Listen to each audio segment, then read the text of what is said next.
ভাবুন তো একবার আপনার নাম আছে ভোটার তালিকায়, কিন্তু আপনার বাবার নাম নেই।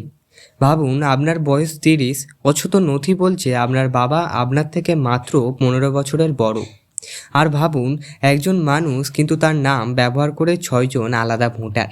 না, এটা কোনো সিনেমার গল্প নয়, এটা বাংলার ভোটার তালিকার সরকারি তথ্য।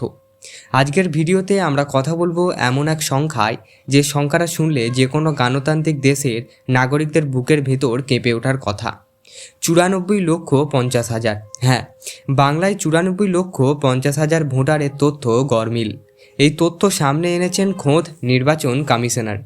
কিন্তু প্রশ্ন একটাই, এটাকে শুধুই প্রশাসনিক ভুল, নাকি এর আড়ালে আছে আরও বড় কোনো রাজনৈতিক খেলা? আর এই এসআইআর প্রক্রিয়া শেষ কোথায়? ভিডিওটি শেষ পৌঁছালে আপনি বুঝবেন এই লড়াই শুধু সরকার বামুন কমিশনারের নয়, এই লড়াই আপনার আমার ভোটার অধিকার নিয়ে। চলুন ধাপে ধাপে এগিয়ে যাই। ভোটার তালিকায় সংশোধনের বিষয়ে প্রক্রিয়ায় যার নাম এসআইআর, নির্বাচন কমিশনারের দাবি খুব পরিষ্কার। ভোটার তালিকা পরিষ্কার করতে হলে ভুয়ো ভোটার, ডুপ্লিকেট নাম, ভুল তথ্য সব বাদ দিতে হবে। শুনতে খারাপ নয়, তাই না? কিন্তু সমস্যা শুরু হয় এখানেই, কারণ এই এসআইআর শুরু হওয়ার পর থেকেই বাংলায় শুরু হয়েছে সংঘাত। একদিকে নির্বাচন কমিশনারের কড়া নির্দেশ, আর অন্যদিকে রাজ্য সরকারের অভিযোগ এই প্রক্রিয়ায় নামে মানুষের হেনস্থা করা হচ্ছে। মুখ্যমন্ত্রীর চিঠি গেছে কমিশনারের কাছে, কমিশনার পাল্টার নির্দেশ এসেছে রাজ্যে। এখনও আদালতের দরজায় কড়া নাড়া।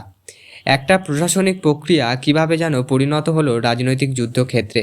কিন্তু এত সব তর্কের মাঝেই নীরব ফাইলের পাতায় পাতায় জমে থাকলো একের পর এক বিস্ফোরক তথ্য। নির্বাচন কমিশনার সিইও দপ্তরের সূত্র অনুযায়ী চলতি এসআইআর পর্বে বাংলায় এখনও পর্যন্ত 94,50,000 ভোটারের তথ্য অসংগঠিত ধরা পড়েছে। একটা সংখ্যা বলছি, 94 লক্ষ। এটা প্রায় একটা বড় রাজ্যের জনসংখ্যার সমান। এবার প্রশ্ন, এই গরমিলগুলো কী ধরনের? চলুন একে একে দেখি। সবথেকে বেশি অসঙ্গতি বাবার নাম সংক্রান্ত তথ্যে। কমিশনার হিসেব বলছে 50,93,000 ভোটে বাবার নামের সঙ্গে ভোটার তালিকা তথ্যে মিল নেই। মানে কি? মানে কারোর বাবার নাম এক জায়গায় আর এক রকম, আর অন্য নথিতে আর এক রকম। কোথাও বানান বদল, কোথাও সম্পূর্ণ আলাদা নাম। এখন প্রশ্ন উঠেছে, এটা কি সাধারণ ভুল নাকি ইচ্ছাকৃত? এখানেই কিন্তু প্রথমে গল্প নেই। এবার আসি বয়স সংক্রান্ত তথ্যে। নির্বাচন কমিশনার বলছে 4,70,000 ভোটারের সঙ্গে বাবা মায়ের বয়সের ফারাক মাত্র 15 বছরের। একটু থামুন, 15 বছর? স্বাভাবিক নিয়মে এটা কার্যত সম্ভব।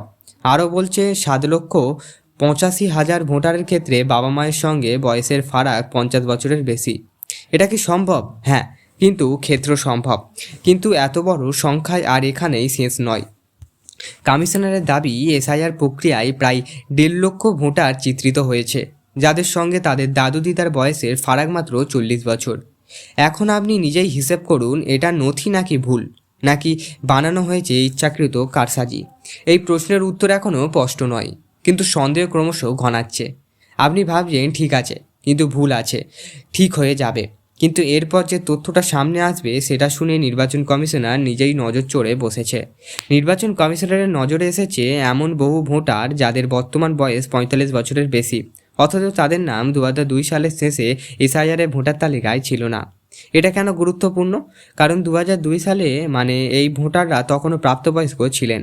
তাহলে প্রশ্ন, এত বছর তারা লিস্টে দিলেন কিভাবে? তার নাম পরে কেন যোগ দেওয়া হয়েছে? যোগ হলে কিভাবে? এই প্রশ্নগুলোর উত্তর খুঁজেই কমিশনার শুরু করেছে আলাদা করে যাচাই।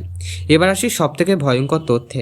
নির্বাচন কমিশনারের দাবি, এমন ঘটনা ধরা পড়েছে যেখানে একজন ভোটারের নামের সঙ্গে 6জন আলাদা ব্যক্তির প্রজেনিত যুক্ত করা হয়েছে। সহজ ভাষায়, একজন মানুষ কিন্তু তার নাম ব্যবহার করে 6জন আলাদা ভোটার। এটা কি সত্যি হয়? তাহলে প্রশ্ন ভুল শুধু ভুল নয়, এটা সরাসরি ভোটার তালিকার বিশ্বাসযোগ্যতা নিয়ে প্রশ্ন। এবার সব মিলিয়ে সংখ্যা গিয়ে দাঁড়িয়েছে 94,50,000। এবার আসি রাজনৈতিক প্রতিক্রিয়ায়। রাজ্য সরকারের বক্তব্য, এই এসআইআর প্রক্রিয়ার নামে সাধারণ মানুষকে হেনস্থা করা হচ্ছে, রাজনৈতিক উদ্দেশ্য চরিতার্থ করার চেষ্টা হচ্ছে। অন্যদিকে নির্বাচন কমিশনারের পাল্টা যোগ দিয়ে ভোটার তালিকা পরিষ্কার না হলে অবাধ ও সুষ্ঠু নির্বাচন সম্ভব নয়। এই দুই অবস্থানের মাঝখানেই পড়ে রয়েছে সাধারণ ভোটার, যাদের হাতে কাগজপত্র নেই, যাদের নামে বানান এবং কাগজ একই রকম, আরেক রকম জায়গায় আরেক রকম, যিনি বুঝতেই পারছেন না আমার ভোট থাকবে তো। এই পরিস্থিতিতে নির্বাচন কমিশনার কি করছে? কমিশনার সূত্রে খবর, বর্তমানে বাংলায় রয়েছে প্রায় 4,600 জন মাইক্রো অবজারভার। কিন্তু এখানেই থামছে না কমিশনার। খুব শীঘ্রই দিল্লি থেকে আরও 2,000 মাইক্রো অবজারভার রাজ্যে আসছে আগামী 5ই জানুয়ারি। তাদের 15ই জানুয়ারি বলতে ভুল হয়েছে, সরি। তাদের প্রশিক্ষণ দেওয়া হবে। এরপর মোট সংখ্যা দাঁড়াবে 6,600 জন মাইক্রো অবজারভার।